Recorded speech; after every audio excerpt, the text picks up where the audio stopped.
College athletics are growing bigger every day in the world, and many problems are arising from its growth.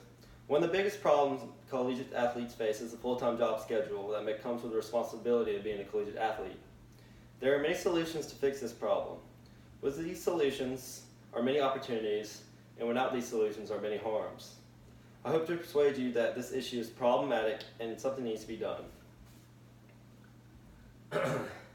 College athletics schedule affects school. Pac-12 athletes spend about 50 hours per week on sports. 80% of these Pac-12 athletes missed class for a game in 2014-2015. And these athletes said they were stressed, and this created anxiety and a loss of sleep that hindered athletic performance and schoolwork. Full-time job schedule of college athletes puts these athletes' future in risk. So what needs to be done? Obviously, this issue is unfair to athletes. I've played sports all of my life. Sports are tough, and collegiate sports are even worse.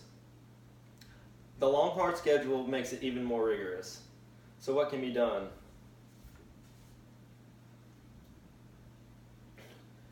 My first solution is that athletes can be paid for their hard work. Universities make so much money off their athletes, from game sales to tickets, apparel, and advertisements. They profit off these athletes so much. There are 231 schools in Division I of NCAA, and 76% of these schools make less than $50 million in athletic revenue. In 2008, University of Alabama made over $120 million from their athletes. In 2015, NCAA Division I schools made $9.1 billion in revenue from their athletes. TV networks pay millions for the rights to show their games on their stations. But where does all this money go? Some of this money universities use to make their campuses better and to make their facilities better. But some of these improvements are just worthless. This money could be used to pay the athletes. The opportunity of the solution is that there's economic solution, opportunities, security opportunities, and health opportunities for the athletes. For one, athletes would stay longer in school if they got paid. This would help earn their degree because they would have longer time to complete their schoolwork, and athletes could actually provide for their family with this money. A security opportunity for these athletes if they got paid would be a backup plan. This money could be used as a security blanket if all else fails in their future. As well as economic and security opportunities, there's health opportunities for the solution. Some colleges do not cover medical bills. This money could be used to help pay and stay out of debt, which is very helpful since most of these athletes do not have jobs yet. Athletes put their body on the line for their universities, and they need to be rewarded for this. The counter arguments for this is that college programs can't even afford to pay athletes. But from my study and research, colleges make about $9.15 billion off these athletes. Another counter argument is that athletes are already paying scholarship. However, some athletes aren't even on scholarship because they're a walk-on or they're part-time scholarship, so they still have to pay for most of their stuff. Another counter argument is that college students are financially irresponsible. But in America today, there are a lot of people that are in debt and cannot get out, so we cannot just say college students are financially irresponsible.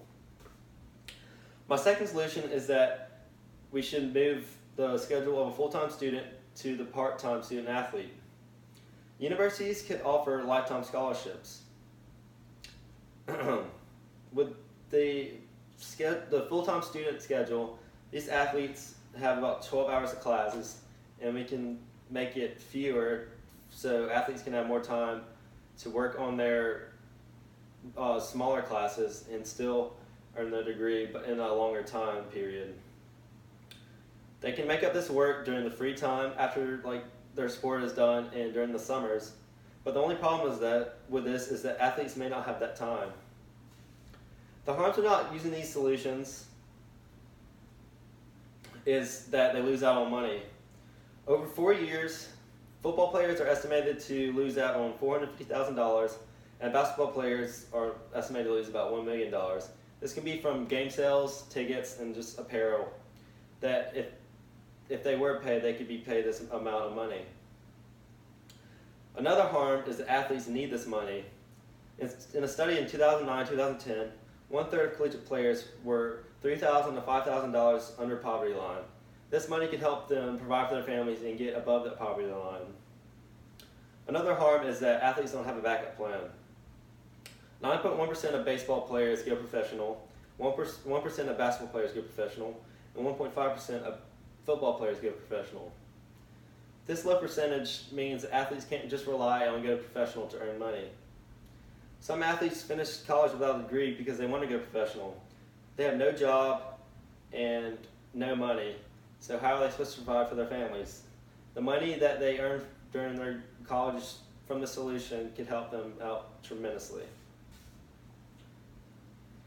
College athletes work a full-time schedule and it needs to be fixed.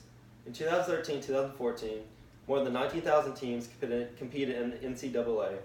More and more athletes are going to continually strive to be treated fairly. Both of these solutions would not totally fix this problem, but they would help minimize most of its consequences. Thank you.